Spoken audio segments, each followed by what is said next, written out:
Salutare dragi prieteni, bine v-am regăsit din nou la un prim vlog pe acest canal. M-am întors din nou pe YouTube, cum v-am mai spus. O să fiu foarte corect cu voi și o să vă dau în fiecare zi numai priveliști frumoase din satul meu, din satul natal, satul care m-am născut. O să vă dau toate imaginele frumoase. Acum suntem pe un câmp din afara satului. Este un câmp foarte frumos. Cameramanul meu o să vă filmeze acum.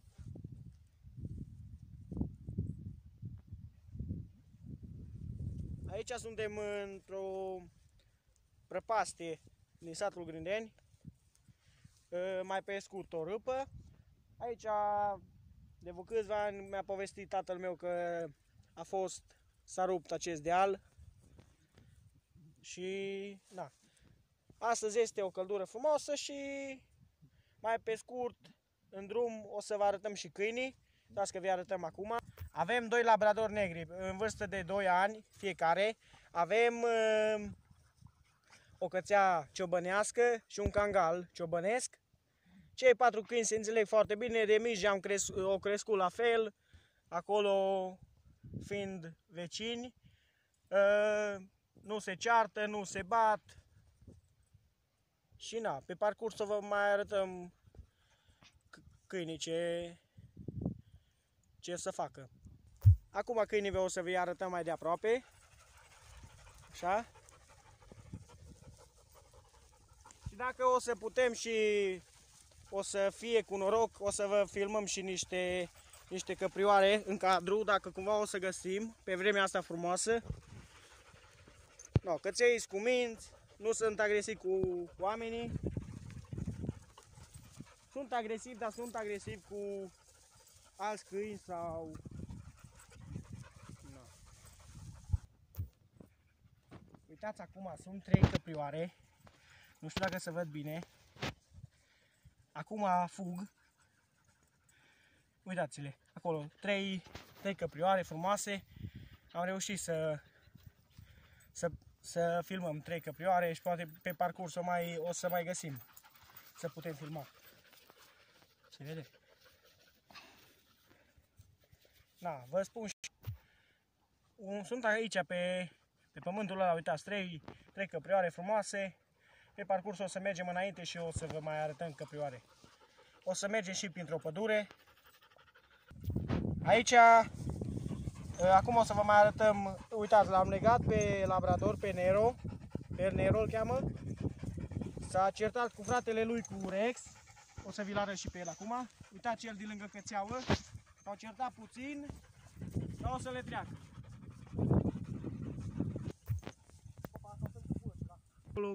Uitați acolo, câinii au simțit ceva.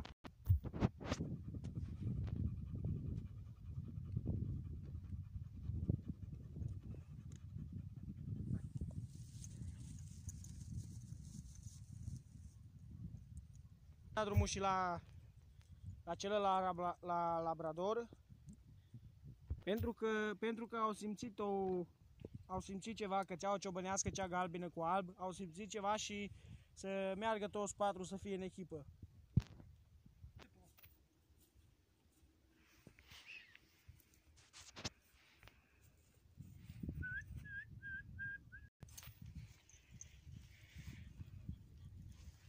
Cangalul o simțit ceva, cangalul ciobănesc, cățel de 7 luni,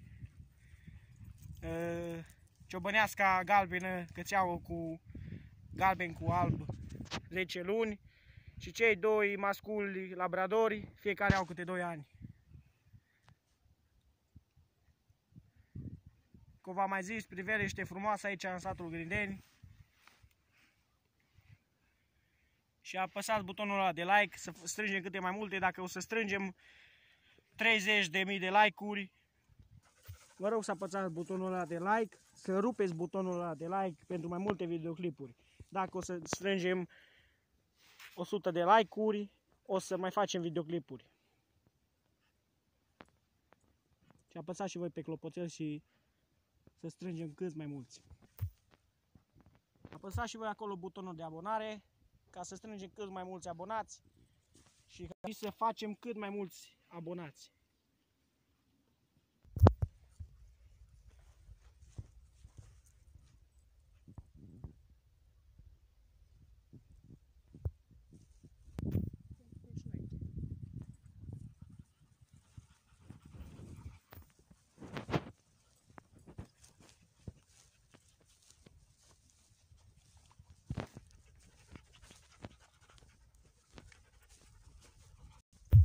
Uitați, priveliște frumoasă.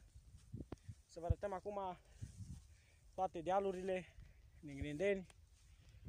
Am făcut cam vreo maxim 10 km din satul Grindeni peste toate dealurile, câmpiile. Frumos, frumos, merită un like.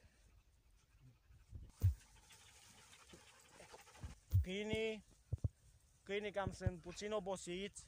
O să mai filmăm puțin și cred că o să și punem punct. Mai filmăm cam puțin, 2 minute și pe urmă punem punct acestui vlog. Vă rog să apăsați și butonul ăla de like, să strângem cât mai multe pe clopoțel și butonul de like și să strângem cât mai mulți abonați, ca să putem face cât mai multe vloguri. Și văd pe ei că câinii nu mai au chef nici de nimica.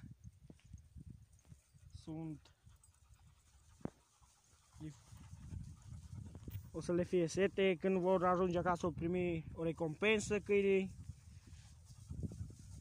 Și merită un mare like câinii. Dacă vreți să mai facem vloguri de genul, apăsați butonul de like și să strângem cât mai mulți. O să vă rog să apăsați butonul de like, aici punem stop video, uitați câinii, sunt foarte obosiți, o să mergem către casă, o să le dăm apă, o să le dăm mâncare și dacă apăsați butonul de like și apăsați pe clopoțel abonați, o să facem mai multe videoclipuri ca să vă uitați și voi la noi. Vă mulțumesc și vă salut!